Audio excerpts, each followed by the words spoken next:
graça, a paz, a misericórdia do nosso Deus seja com todos. Então, meus irmãos, hoje será a terceira e última exposição desta série que nós estamos fazendo, que tem como objetivo nos levar a refletir sobre o valor que nós temos dado à igreja local e o nosso papel como membros, como membresia do corpo de Cristo.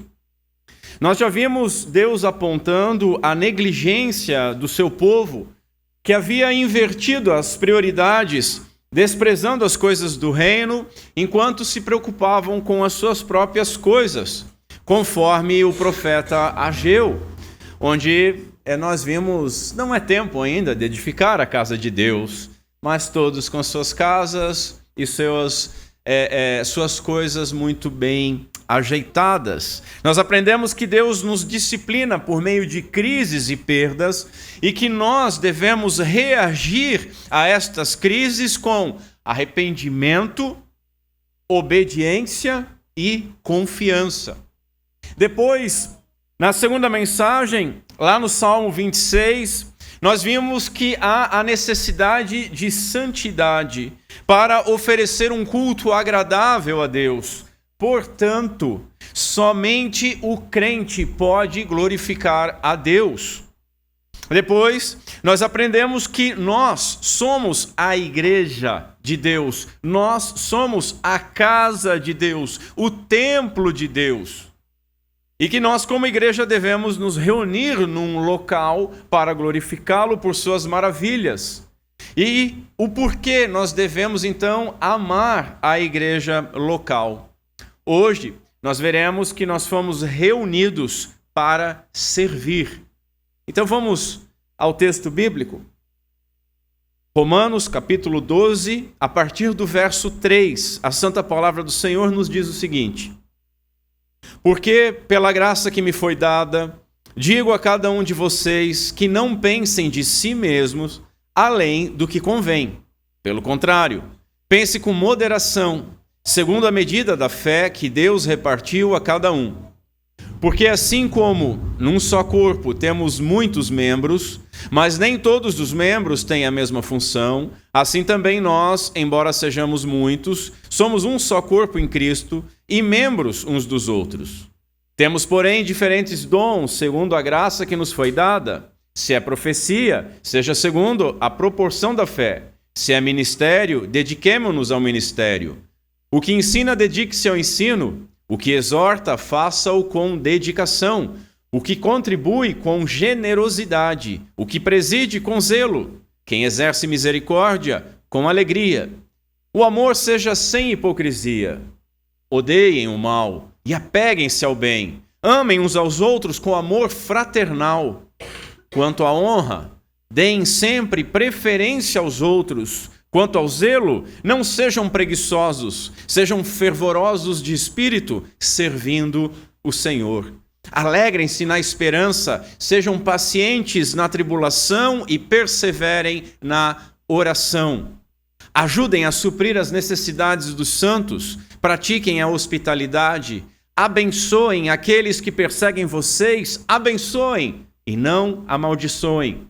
Alegrem-se com os que se alegram e chorem com os que choram. Tenham o mesmo modo de pensar de uns para com os outros. Em vez de serem orgulhosos, sejam solidários com os humildes. Não sejam sábios aos seus próprios olhos. Até aqui. Curva a sua cabeça comigo, vamos mais uma vez ao Senhor. Bendito Deus e Pai do nosso Senhor Jesus Cristo, nós glorificamos o Teu santo nome por esse dia do Senhor, por esse dia separado para glorificarmos, buscarmos e aprendermos da Tua palavra e de Ti. Te agradecemos, Senhor, por esse momento dessa comunidade, te agradecemos por essa sede nova, te agradecemos pela nossa vida e te agradecemos pela liberdade de ouvir o Teu Evangelho. Pedimos, Senhor, que o Teu Santo Espírito nos auxilie nesta manhã, que vá muito além das minhas debilidades e que eu possa permanecer escondido atrás do púlpito, para que a Tua palavra e a glória do Teu nome sejam sentidos, absorvidos e experimentados pela Tua igreja. Pedimos essas coisas, Senhor, no nome santo do nosso Senhor Jesus Cristo. Amém. Nós lemos, durante essa série, há 3 domingos já seguidos, os textos de 1 Coríntios 12 e esse texto de Romanos. Eu até podia deixar de lê-lo hoje, ou pedir para não ler, mas eu queria que esse texto ficasse inculcado em nossos corações. Não apenas um verso, mas o texto inteiro. Meus irmãos, vocês já se perguntaram qual é o meu papel na igreja? Por que eu estou na igreja? Por que eu pertenço a uma igreja? Por que eu participo? Ou por que eu devo participar de uma igreja? E participando, o que eu devo fazer? Como que é essa participação? Para muitos, vir à igreja é para se sentir bem, ou para ser abençoado. Para outros, apenas para ouvir sermões, a pregação. E a maioria não sabe nem responder. Hoje nós aprenderemos alguma coisa a respeito da membresia da igreja, daquilo que diz respeito ao compromisso e ao serviço. Em minha experiência em outras comunidades e nos quase 10 anos à frente da Igreja Reformada de Blumenau, eu tenho aprendido que sempre tem pessoas que fazem tudo nos bastidores, sem ninguém perceber. Mas será que alguns foram chamados para carregar o piano, enquanto outros são apenas recebidos, entretidos e servidos como espectadores ou clientes? Será que isso é o correto? Será que isso é bíblico? Precisamos aprender os nossos direitos e responsabilidades e, diria, privilégios como membros na igreja. Porque o serviço é um privilégio que não depende de um cargo. Ser um membro vivo envolve serviço mútuo da comunidade a Deus. Aqui em Romanos, nós estamos vendo lá o capítulo 3, né? A gente vai demorar muito para chegar aqui, por isso que eu quis incluir esse texto nessa mensagem. Nós estamos caminhando em Romanos. Mas, do capítulo 1 até o capítulo 11, Paulo, ele está tratando das verdades a respeito da salvação.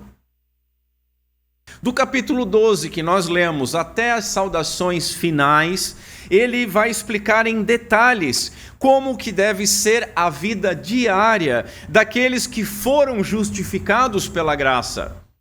Ensinando então os crentes como que eles devem responder a esta imerecida graça concedida por Deus de forma prática, com gratidão e com obediência. Paulo deu essa instrução, meus irmãos, essa instrução prática, no contexto da igreja local, da igreja de Roma. Ele tratou dos nossos deveres com relação à comunidade. A nossa fé, ela deve ser confirmada pelas nossas obras e pelo nosso serviço à igreja. Assim, hoje, veremos que a igreja local é um corpo, onde nós somos membros uns dos outros e cada um tem a sua função. Depois veremos que fomos capacitados com dons espirituais que nos foram dados para servir. Por fim, as virtudes recomendadas aos crentes para viver numa comunidade que tanto agrada quanto glorifica a Deus. E aqui está o esboço. Como essa mensagem ela vai ser extremamente prática, as aplicações que eu costumo deixar por final, elas estarão incorporadas no corpo da mensagem. E que Deus tenha misericórdia de nós e desperte em nós um compromisso, um comprometimento maduro com a igreja local. Amém? Em primeiro lugar, então, vejamos que a igreja local é um corpo em Cristo. Note, o apóstolo ele rogou aos crentes no verso 1 que foi lido na liturgia. Paulo diz no verso 1, rogo-vos. Na versão que eu li, peço, mas a força é em rogo-vos. Esse termo significa exortar, encorajar ou aconselhar. É como se Paulo estivesse dizendo para os romanos, diante das misericórdias divinas alcançadas por meio do Evangelho de Jesus Cristo, eu insisto com vocês que vocês ajam com gratidão, que ajam com obediência consciente para a glória divina. Meus irmãos, que apelo mais forte ele poderia ter? Mas observe, o que ele rogou? Primeiro, ele rogou para que os crentes não vivam conforme os padrões deste mundo, antes que eles sejam completamente transformados pela renovação da sua mente para que possam experimentar qual é a boa, perfeita e agradável vontade de Deus. Esse não é o meu ponto hoje.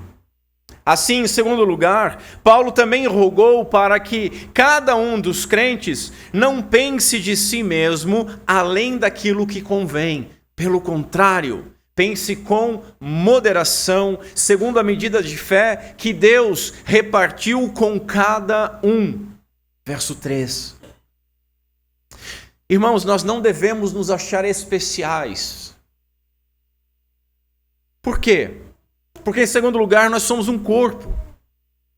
Paulo usou uma analogia que ele gosta muito de usar, a analogia do corpo humano e das suas variadas partes, para ilustrar a natureza da igreja. Um corpo é feito de muitas partes e cada parte precisa da ajuda da outra.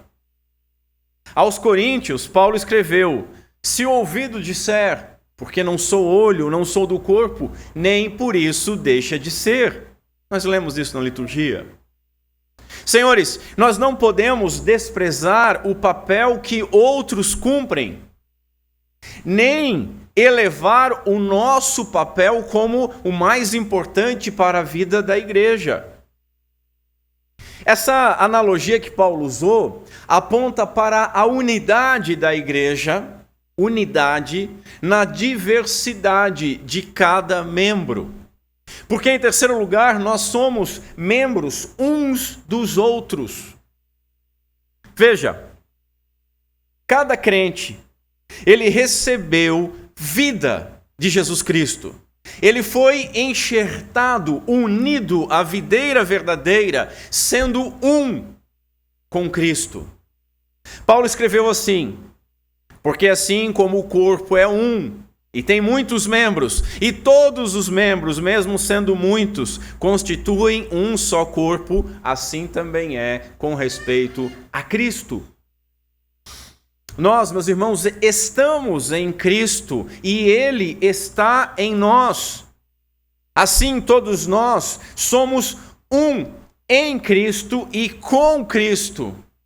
E então, todos nós somos membros do mesmo corpo. Todos nós somos membros uns dos outros. Agora, aquele momento em algumas igrejas que diria-se assim: olha para o irmão do seu lado e diz: você pertence a mim e eu pertenço a você. Mas a gente não vai fazer isso, já chega aqui, a gente está em reformas ainda, parece uma parede preta. Não é parede preta, irmãos, tá? É pano. Tudo vai se ajeitar. Mas nós somos membros uns dos outros, nós pertencemos uns aos outros. Então, meus irmãos, nós temos uma conexão sobrenatural uns com os outros. Aquilo que é dito do corpo místico de Jesus. É uma loucura para o mundo, mas para nós é a vida. Assim, igrejas locais são a manifestação local do corpo de Cristo. A nossa comunidade e todas as outras demais comunidades são a manifestação do corpo de Cristo. Cada igreja local é o corpo de Cristo, mas não todo o corpo de Cristo. Porque todo o corpo de Cristo constitui a totalidade dos crentes que estão unidos ao Senhor. Como nós vimos na mensagem passada, a igreja é invisível. Ele, o cabeça, nós, o seu corpo. Agora, para haver essa comunhão, deve haver pluralidade. Paulo escreveu: se o pé disser, porque não sou mão, não sou do corpo, nem por isso deixa de ser do corpo. Se o ouvido disser, porque não sou olho, não sou do corpo, nem por isso deixa de ser do olho. Por quê? Porque se todo o corpo fosse olho, onde estaria o ouvido? E se todo ele fosse ouvido, onde estaria o olfato? Mas Deus dispôs os membros, colocando cada um deles no corpo, como Ele quis. Se todos, porém, fossem um só membro, onde estaria o corpo? Não seria o corpo, seria a orelha. Nós não somos a orelha de Cristo, nós somos o corpo de Cristo, nós somos funcionais. Concluímos, portanto, que cada membro tem a sua função. Assim como cada parte do corpo tem uma função, cada membro da igreja também tem uma função a desempenhar. O símbolo do corpo descreve a igreja como um organismo vivo, onde cada membro recebeu vida para um objetivo. Qual é? Para frutificar. Pois, como Paulo diz, fomos criados em Cristo Jesus para as boas obras, as quais de antemão preparou, e o presbítero Marcos leu muito bem, orou muito bem, esse preparou é predestinou para que andássemos nelas. Efésios 2:10. Veja, não fomos só predestinados para a salvação, mas as boas obras que devemos fazer também foram predestinadas. Aí o calvinista mediano, ele torce o nariz. Ele diz: não, veja bem, eu sou eleito. Você é eleito, predestinado para boas obras. E se você é eleito, as boas obras fazem parte da sua vida. E se as boas obras não estão fazendo parte da sua vida, há um problema.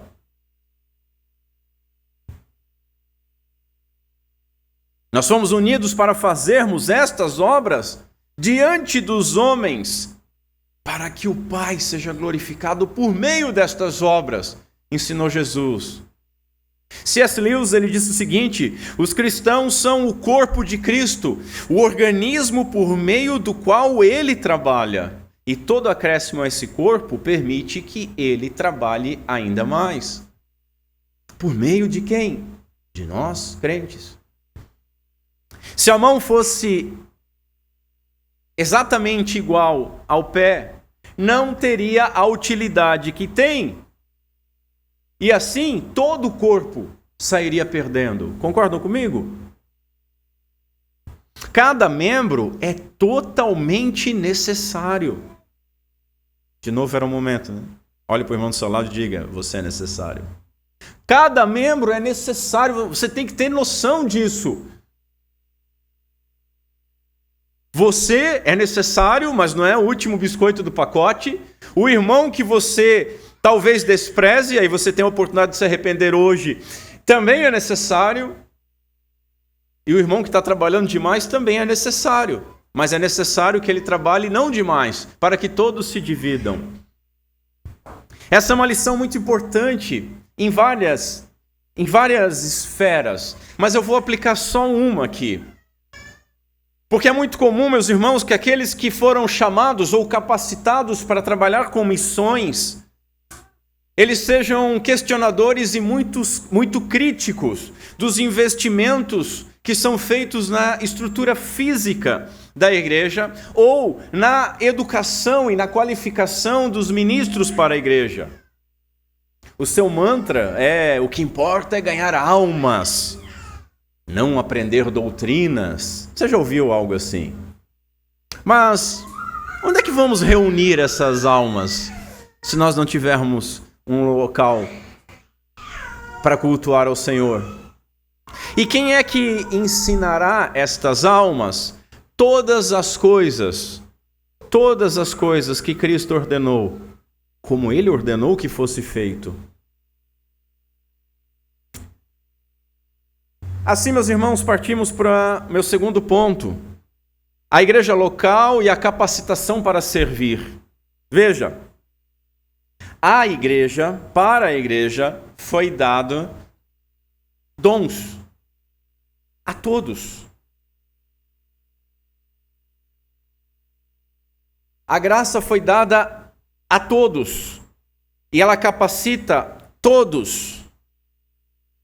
Todo crente tem uma função e todo crente recebeu os recursos necessários para cumprir o seu papel no corpo de Cristo.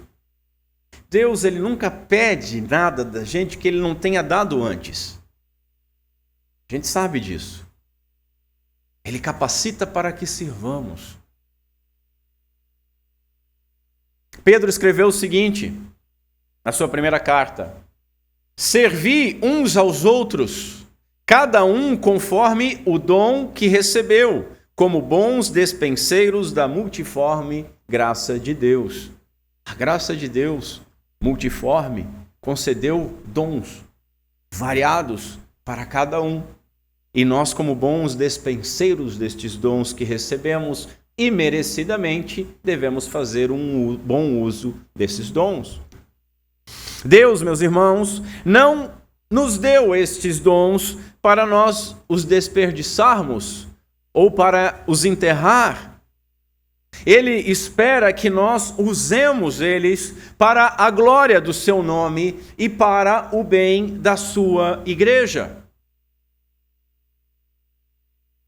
Aprendemos que cada crente tem diferentes habilidades concedidas para que a igreja local cresça e que devemos fazer essas coisas, aliás, deixa eu reformular, que esses dons que cada um tem e devem exercer no corpo, estes dons devem fazer com que nós amemos e dependamos uns dos outros. Ninguém é igreja sozinho. Nenhum membro deve ser desprezado, mas todos fazem parte do corpo de Cristo. Vejamos esses dons. Profecia, ministério e ensino. Paulo vai dizer, se é profecia, seja segundo a proporção da fé. Quando se fala em profeta, as pessoas pensam em homens que revelam coisas ou o futuro. Mas, meus irmãos, o principal uso deste termo não é previsão. O principal uso do termo profeta na Escritura é de interpretar, declarar, anunciar a vontade e o conselho de Deus. Senhores, não é o meu propósito hoje expor ou debater os dons e as interpretações, seja continuista ou cessacionista. Mas a própria evidência bíblica nos sugere que ainda no primeiro século, antes do Novo Testamento ser concluído, os dons sobrenaturais cessaram. Observe, alguns profetas em Atos fizeram previsões, outros não. E a maioria o que fez? Pregou a palavra de Deus, encorajando, fortalecendo, animando, exortando os crentes. Assim, como os profetas do Antigo Testamento, a tarefa principal dos profetas do Novo Testamento era interpretar e expor a palavra de Deus para o seu povo. Hoje, quem está na condição, a figura deste profeta hoje é o pregador. E o pregador recebeu esse dom para pregar a Escritura, não para expor as suas próprias opiniões ou achismos, nem para contar histórias ou testemunhos, muito menos para apresentar palestras motivacionais ou psicológicas, mas para interpretar e expor a palavra de Deus para o seu povo. Permitam-me ler um excerto do R.C. Sproul. Ele diz o seguinte: precisamos de uma reforma na igreja em termos do que se espera dos ministros. A principal tarefa deles é a pregação da palavra de Deus e a alimentação do rebanho. Digo a pastores jovens, dizia, porque ele já faleceu, querido, mas ele dava aula em seminário. Digo a pastores jovens que 90% do seu tempo deve ser ocupado com a pregação e com o ensino. Deus não os chamou para serem conselheiros psicológicos ou brilhantes administradores. Ele os chamou para pregar a palavra e alimentar as ovelhas. O pastor, então, deve estar livre para gastar o seu tempo pregando e ensinando, porque, acima de tudo, os cristãos precisam ser nutridos com a palavra de Deus. E eu glorifico a Deus por essa comunidade que entende isso e me auxilia nisso. Continuando, Paulo diz: se é ministério, dediquemo-nos ao ministério. O que é ministério? O termo no original aqui é diaconia, que se refere àquele que serve. O ofício dos diáconos, ele foi criado para servir as necessidades do povo de Deus, para que os apóstolos pudessem se dedicar à pregação e à oração, sem se sobrecarregar com outras tarefas. Os diáconos são aqueles que servem a igreja, não apenas com a manutenção e organização da estrutura e as atividades necessárias para o funcionamento da congregação, mas também são eles que são responsáveis de administrar os recursos da igreja para cuidar dos órfãos, das viúvas e dos pobres, servindo então os irmãos, acompanhando, instruindo e suprindo as suas necessidades conforme os recursos da igreja. Há pessoas que foram capacitadas por Deus para o diaconato. Contudo, ainda que haja um dom particular, haja um ofício, e nós temos diáconos, todos os membros da comunidade foram chamados para servir uns aos outros. O nosso Senhor é chamado de servo sofredor. O nosso Senhor se cingiu de uma toalha para lavar os pés dos discípulos. O nosso Senhor alimentou os famintos. O nosso Senhor, ele chega ao ponto de, depois da ressurreição, ter arrumado pão, peixe, ter feito uma brasa e esperar os discípulos chegarem da praia sem nenhum peixe, ordenar um milagre e ainda servir o pão e peixe para os discípulos. O nosso Senhor teve a ousadia, o Rei dos Reis, o Senhor dos Senhores, o Deus conosco, Emanuel Todo-Poderoso, o Filho de Deus vivo. Teve a ousadia de dizer na ceia que não iria tomar vinho até o dia da glorificação, quando então serviria a igreja. E é um dos versos que mais me deixam pasmos na Escritura. E aí bate aquele Pedro dentro de nós e diz: não, Senhor, assim não. Tu não vai me servir, deixa que eu sirvo. O que é uma tremenda falsidade, né? É o tipo Pedro mesmo. Qual é o ponto? Nós fomos chamados todos os membros para servir. Pastores servem, presbíteros servem, os diáconos servem, os músicos servem. Você, membro nominal de igreja, serve. E se não está servindo, é um problema. O termo foi traduzido na versão que eu li, e em outras versões, por ministério, em outras versões, serviço. E isso aponta para qualquer tipo de serviço feito por qualquer membro da igreja. Na igreja do Deus vivo não há uma classe que serve e outra que é servida. Todo o corpo trabalha unido, todos são diáconos, com ou sem ofício. Meu irmão, melhor coisa para tristeza, depressão, eu estou desanimado com as coisas de Deus, eu não sei, eu estou cansado, as coisas não saíram como eu queria. Não é gabinete pastoral para aconselhamento bíblico. Melhor coisa é um par de luvas, um balde, um produto de limpeza e limpar um banheiro da igreja, que os irmãos sujaram com todo amor. Ali você reencontra a fé, você encontra o serviço, a humildade. Eu sei por experiência própria. Continuando, o que ensina, dedique-se ao ensino. Ensinar refere-se àqueles que são dotados a ensinar a palavra de Deus, publicamente ou não. Veja, para ensino precisa a capacidade de interpretar, esclarecer e explicar a verdade de Deus de forma clara. Mas esse dom não é exclusivo dos pastores.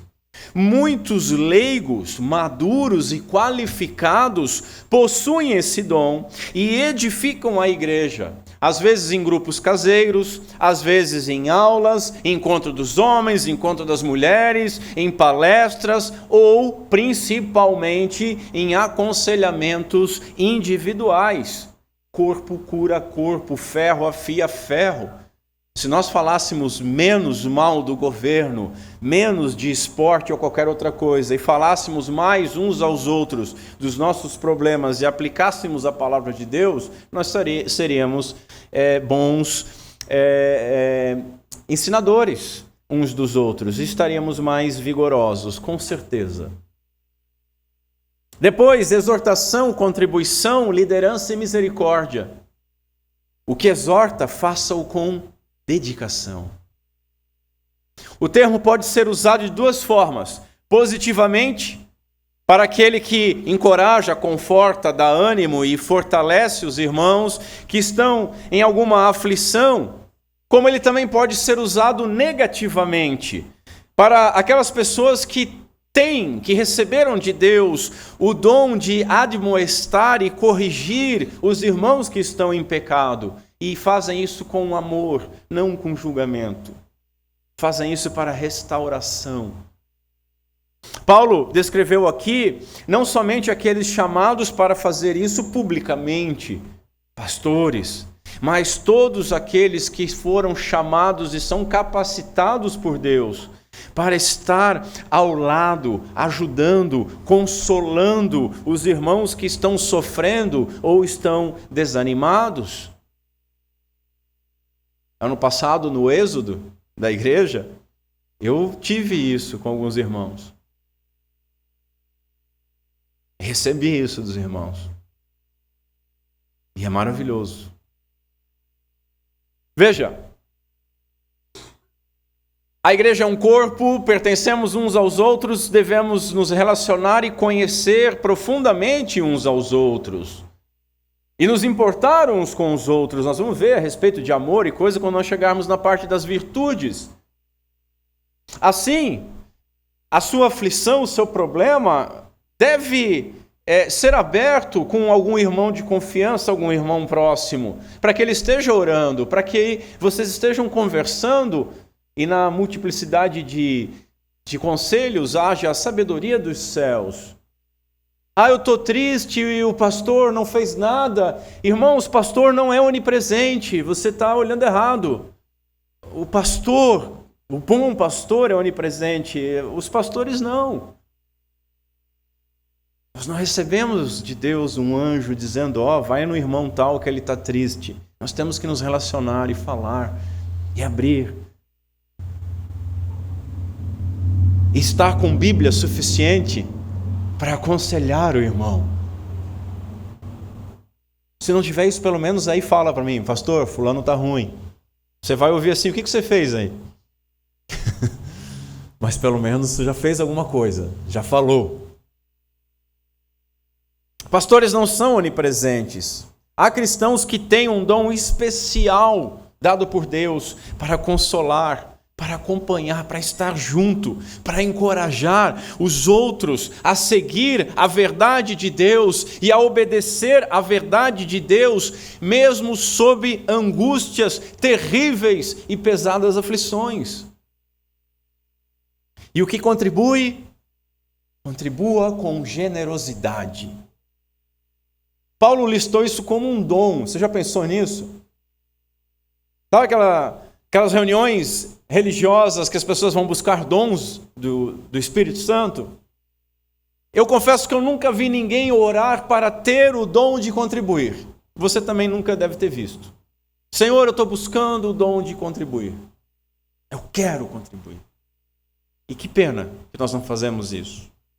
Contribuir financeiramente para a manutenção da igreja, meus irmãos, é tanto uma obrigação quanto um glorioso privilégio de toda a igreja, de cada um de nós, não dos senhores, de nós. O cristão deve ofertar com generosidade, porque Paulo vai dizer que Deus ama o que dá com alegria. Contudo, há pessoas que recebem um dom especial para isso, que dão além daquilo que é exigido.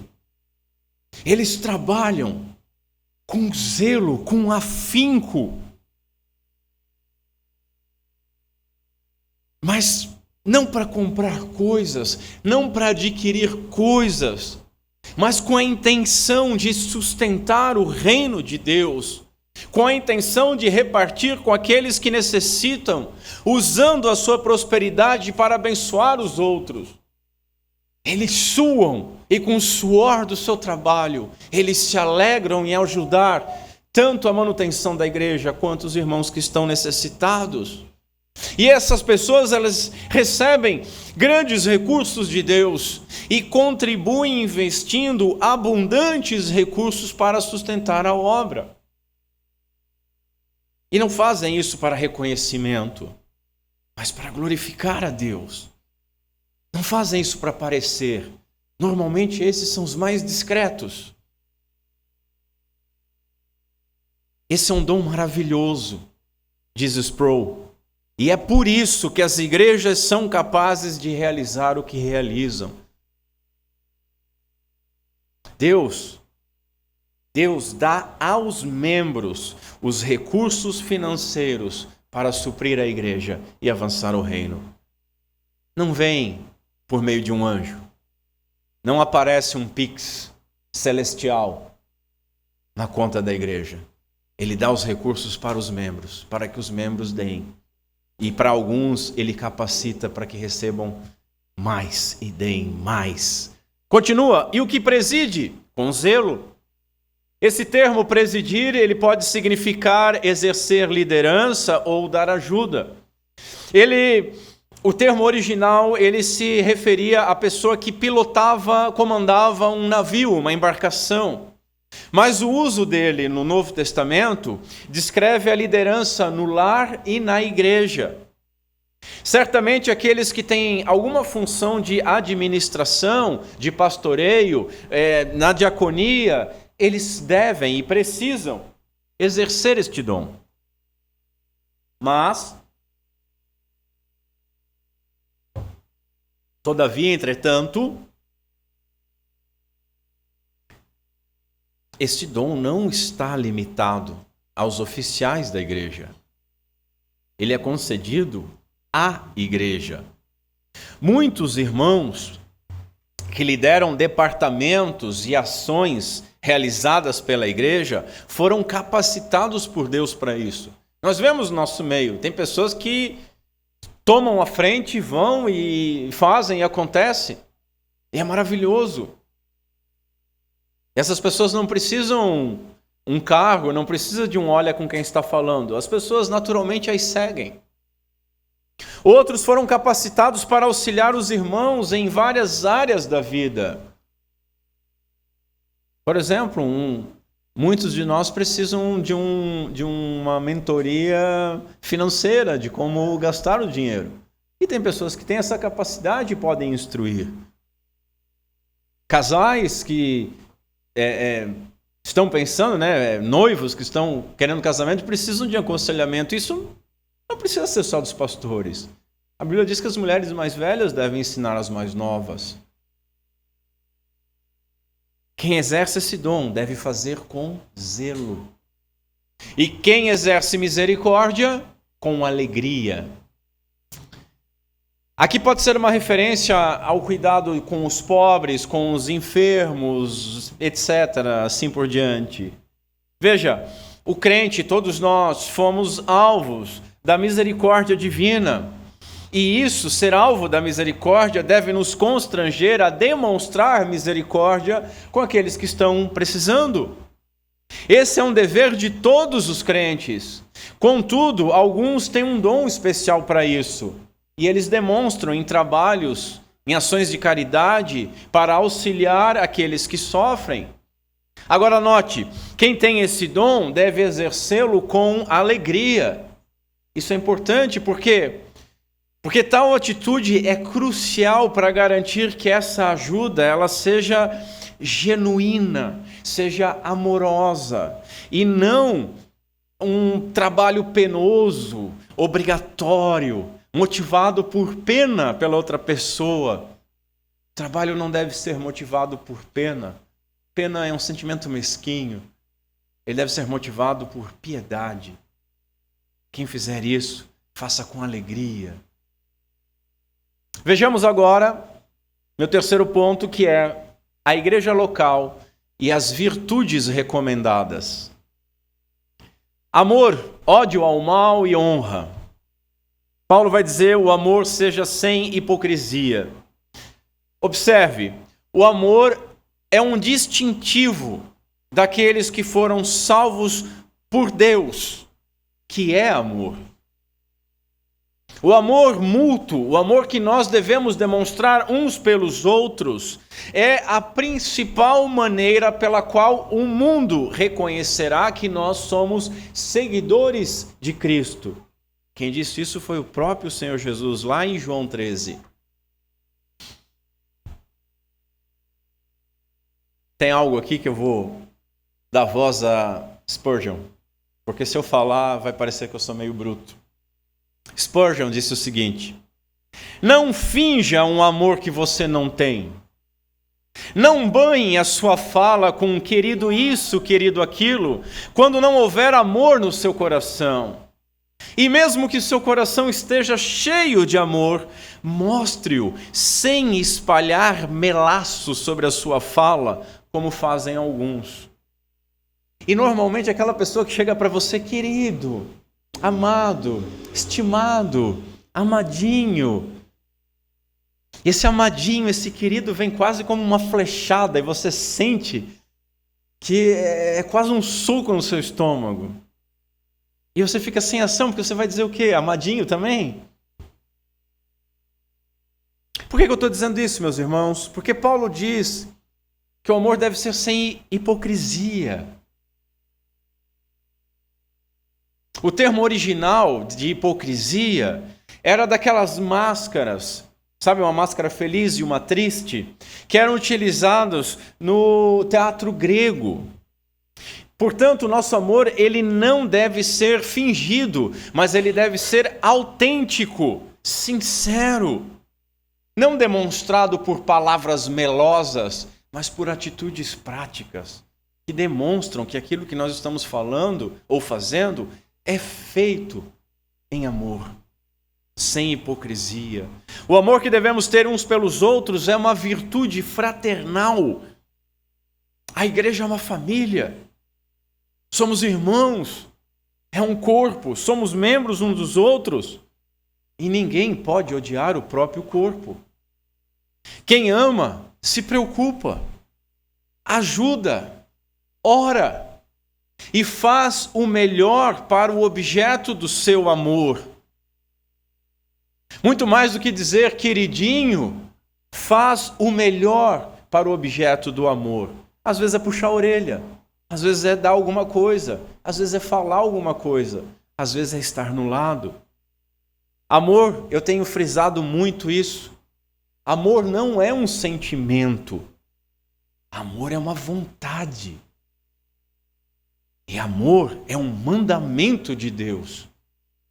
Deus não disse, sintam amor por mim. Ele disse, me amem sobre todas as coisas. É uma ordem. E disse também para nós amarmos uns aos outros, como a nós mesmos. E Jesus ainda dá um up e diz, como eu amei vocês. Aí Paulo faz duas afirmações aqui fortíssimas. Odeiem o mal e apeguem-se ao bem. O amor pelo bem e o ódio pelo mal são virtudes cristãs. A igreja hoje tem se tornado muito liberal, muito compreensiva. Ela tem derrubado muros para construir pontes.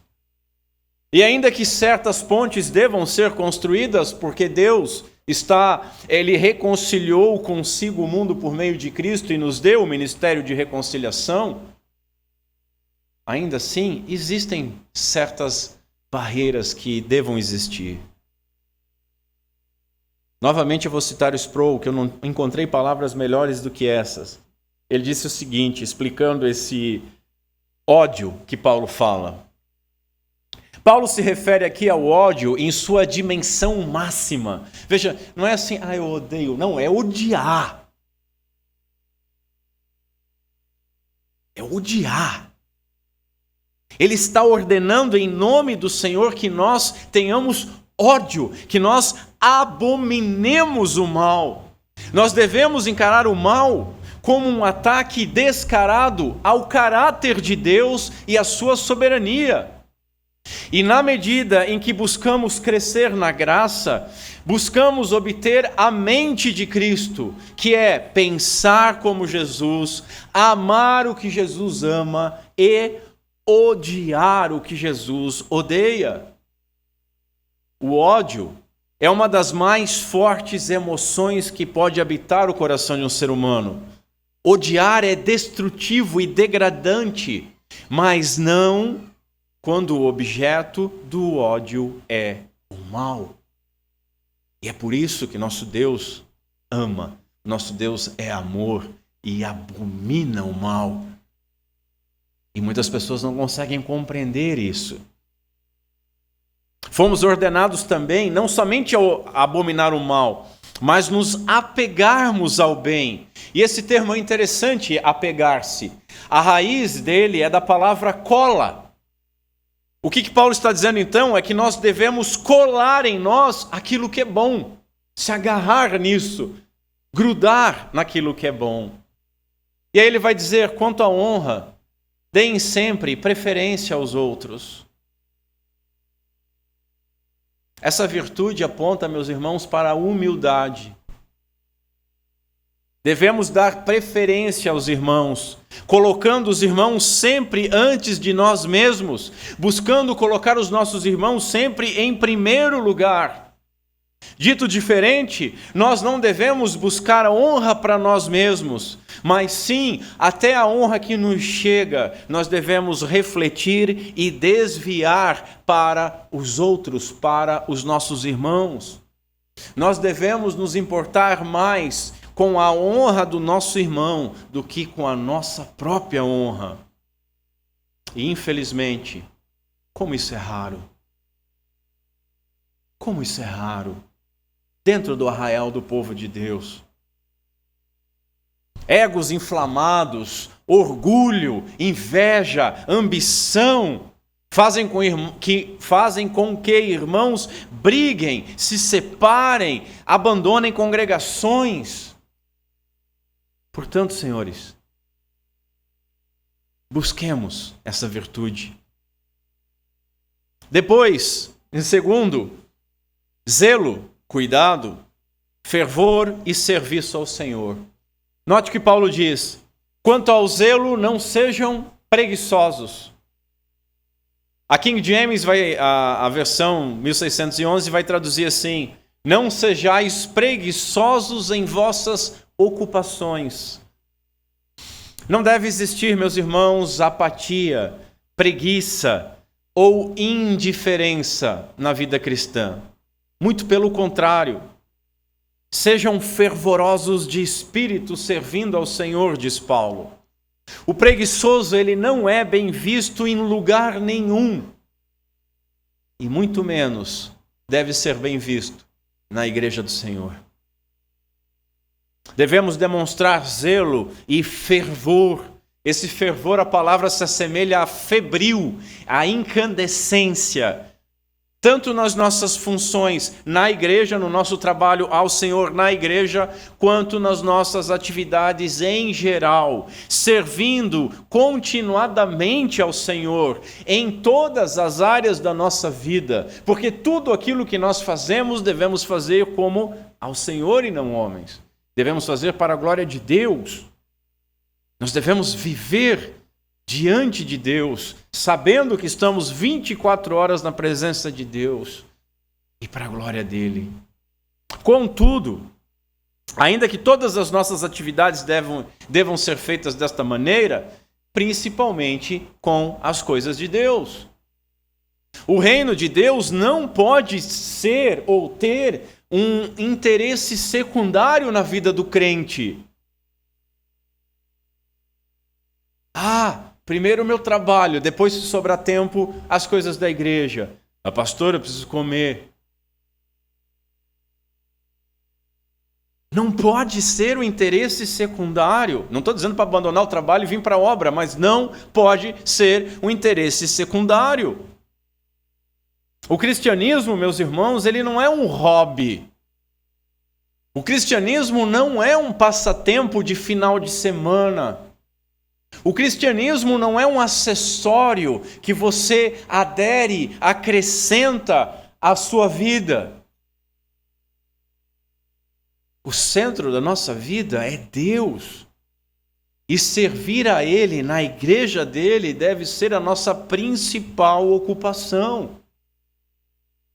E nesses últimos dias a gente testemunhou isso. Pessoas vindo cansadas do trabalho e se esforçando e trabalhando e tendo pouco tempo para descansar, para voltar para o trabalho, para no outro dia voltar de novo e trabalhar mais. É um chamado, é uma virtude para todos nós, irmãos. Terceiro, alegria, paciência e perseverança. Paulo vai dizer assim: alegrem-se na esperança. O que ele está dizendo com isso? Veja, o conceito bíblico de esperança não é algo incerto, não é algo como, eu espero que hoje não faça tanto calor quanto ontem, e que ao retornar para casa eu espero que não tenha muito movimento. Não é nada disso. Antes, essa esperança aponta para uma certeza absoluta. Por que uma certeza absoluta? Porque ela está baseada nas promessas daquele que não mente. Nós temos esperança do retorno do nosso Senhor Jesus Cristo, quando veremos como Ele é e seremos transformados, revestidos à sua imagem. Essa esperança que Paulo fala é a esperança que olha para trás, vendo aquilo que Deus já fez, e assim ela descansa quanto ao futuro, olhando para frente para as coisas que não se veem, mas se esperam. E tal virtude traz alegria, mesmo sob a mais penosa aflição. É por isso que às vezes as pessoas acham que a gente é louca. Como é que você está sorrindo no meio disso tudo? Eu tenho esperança. Você não está entendendo. Sejam pacientes na tribulação. Isso aqui está muito ligado uma coisa com a outra. Porque paciência é a virtude de saber esperar. Esperança, não uma esperança vaga. Mantendo-se então confiantes em momentos difíceis. Nós sabemos, irmãos, eu tenho falado isso constantemente, que Deus usa as tribulações para purificar a nossa fé e para gerar em nós esperança e paciência. A paciência, ela é exercitada na tribulação, onde nós somos fortalecidos, perseverando em oração. Paulo vai dizer. Perseverando em oração. A oração, meus irmãos, é a respiração do crente. Ela não deve se limitar a certos momentos, como antes das refeições ou em reuniões específicas. Vou à reunião de oração hoje, vou orar. Não. Há muito tempo, eu li um sermão do Spurgeon que transformou a forma como eu encaro a oração. E ele aconselhava, ele estava falando sobre orar todo o tempo. E como é que você vai orar todo o tempo? Eu estou trabalhando, eu estou dirigindo, eu estou fazendo várias coisas. Como que eu oro todo o tempo? E ele ensinou algo que era orar constantemente, com orações curtas. Ele chamou de pequenas setas. Ele diz que ao longo do seu dia ele soltava pequenas setas de oração aos céus, constantemente. Veja, você não precisa, antes de uma reunião, pegar uma sala, fechar, apagar a luz, se ajoelhar, erguer os braços aos céus e começar, ó Deus de Abraão, Isaque e Jacó. Não. Mas antes de uma reunião, antes de fechar um contrato, antes de falar alguma coisa para alguém, antes de fazer alguma coisa, antes de decidir alguma coisa, antes de decidir o que fazer como reação a algo que foi feito, seja uma doença ou uma má notícia, você pode imediatamente dizer: Senhor, me ilumina por meio do teu Santo Espírito, livra-me do mal, conduz a minha decisão para algo que glorifique o teu santo nome e guarda-me. E você não precisa fazer isso em voz alta. Olha que maravilhoso que é o nosso Deus. Devemos ter um diálogo contínuo com Deus. O Spurgeon vai dizer até nesse sermão que quem fica o dia todo fazendo isso, não fica 2 horas à noite orando, porque ele já orou durante o dia todo. Ele não acumulou tudo. E às vezes o crente fica com peso, né? Eu orei à noite só 5 minutos e eu tenho sono e meu Deus, e fica com peso de consciência e o diabo fica utilizando isso. Mas você pode envergonhar Satanás, lembrando que você está na presença de Deus o tempo todo. E o tempo todo você pode estar orando. O carro fechou à tua frente, né, Vini? Você já disse: Senhor, obrigado. Deu aquela topada, olhou para a tua unha, está levantada, está sangrando, mas não quebrou o dedinho. Senhor, obrigado. Chegou atrasado no local, perdeu o ônibus, vai pegar só o próximo. Senhor, eu era para estar nesse ponto. Me ajuda com o que eu tenho que fazer aqui. O tempo todo, meus irmãos. Devemos ter um diálogo direto com Ele, levando a Ele as nossas dores, os nossos medos, as nossas ansiedades, as nossas tristezas, pedindo sabedoria, direção e agradecendo por tudo, sempre. Depois Paulo fala em ajudar os necessitados. Observe o seguinte, nós já falamos em ofertas, mas além das ofertas para a manutenção da igreja, os crentes também devem suprir as necessidades dos irmãos, repartindo os seus bens conforme a prosperidade de Deus e a necessidade do seu irmão. Um membro não deveria estar bem enquanto o outro tem necessidade. Não dá, irmão. Não dá.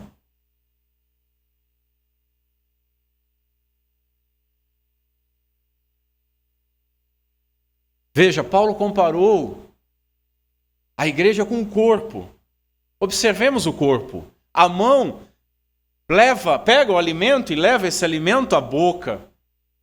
Você vai mastigar, esse alimento vai descer para o estômago e o estômago vai digerir. Os nutrientes então serão levados às células pela corrente sanguínea para nutrir esse corpo. Da mesma forma, nós, comunidade, membros uns dos outros, devemos suprir os nossos irmãos necessitados com aquilo que nós pudermos.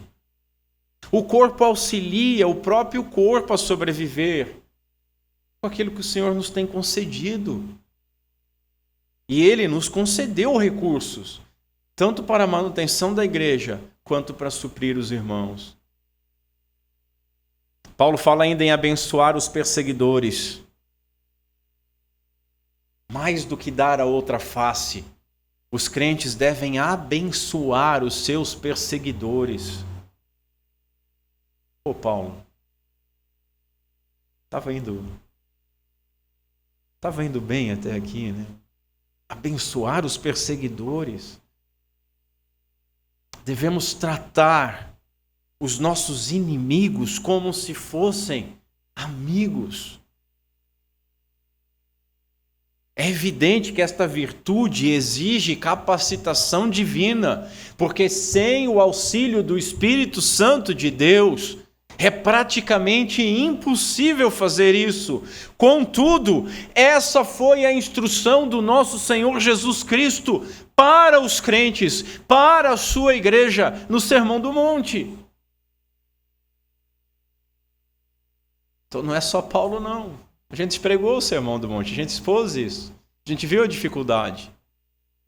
A humildade e o amor centrados em Deus mudam a maneira pela qual nós reagimos aos nossos inimigos.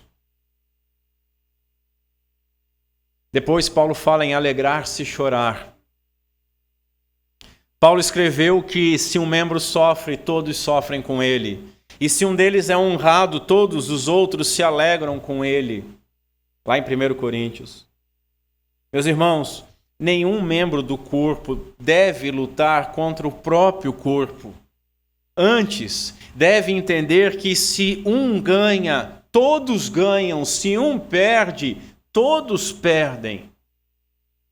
Se o pé estiver doendo, estiver com dor, o pé tem que ficar feliz. Se o ouvido estiver se deliciando com uma melodia.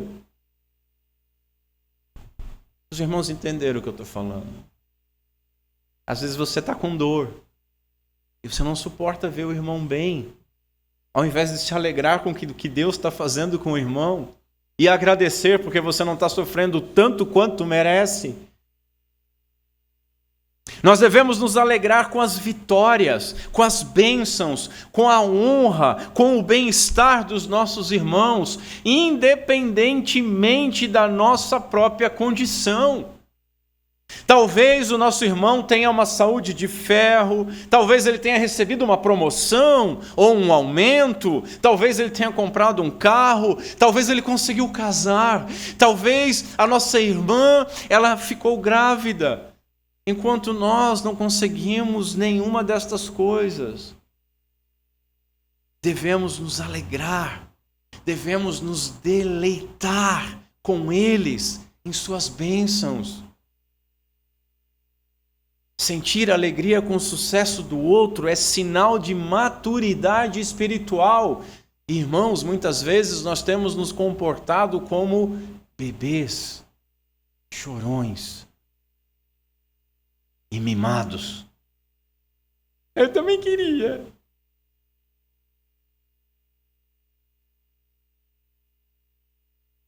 Devemos também nos mostrar sensíveis, ter compaixão diante das dificuldades e aflições dos nossos irmãos. Provérbios vai dizer que aquele que toca música na frente do que está passando por aflição se faz inimigo dele. Não é exatamente essas palavras, mas essa ideia. Nós devemos nos sensibilizar. Veja, a mão, ela esfrega a canela que recebeu uma paulada. A boca assopra a mão que foi ferida. O olho chora pela dor do corpo. Quando um de nós chora, meus irmãos, todos devemos chorar. Quando Lázaro morreu, o nosso Senhor chorou com aqueles que choravam. É natural tentar nos distanciarmos da dor e do sofrimento alheio, inclusive do nosso próprio. Haja visto as pessoas que se entregam em vícios e tudo, elas estão fugindo da própria dor, da própria condição miserável. Mas, da mesma forma que o nosso braço não sai correndo quando a nossa cabeça está doendo, nós devemos sofrer juntos, como membros que sofrem. Por fim, Paulo diz que devemos ter um mesmo modo de pensar. Os crentes devem concordar nas doutrinas básicas, tendo conformidade de fé e prática. Nós temos um só Senhor, uma só fé, um só batismo. Nós somos confessionais, o que significa que subscrevemos a uma confissão de fé. Contudo, meus irmãos, ter o mesmo modo de pensar é muito mais do que união doutrinária. Também não significa ser moldado, não significa ser anulado em suas diferenças, tornando-se igual aos irmãos em todas as coisas. A analogia do corpo nos ensina que é na diversidade que a unidade funciona. O corpo é forte quando as suas diferenças trabalham em unidade e trabalham em harmonia, e não quando anulam as suas individualidades. Já foi falado aqui. Se o olho ouvisse, quem que ia ouvir? Enxergar, perdão. O corpo só funciona se cada um exercer a sua função. Paulo ordenou aqui, então, a nós termos afeição uns para com os outros. Isso é que ele está falando em um mesmo modo de pensar. Amando e respeitando uns aos outros. Assim, meus irmãos, o corpo não funcionará bem se os seus membros forem orgulhosos ou se forem sábios aos próprios olhos. Os crentes, eles não devem ter sentimento de superioridade em relação aos seus irmãos.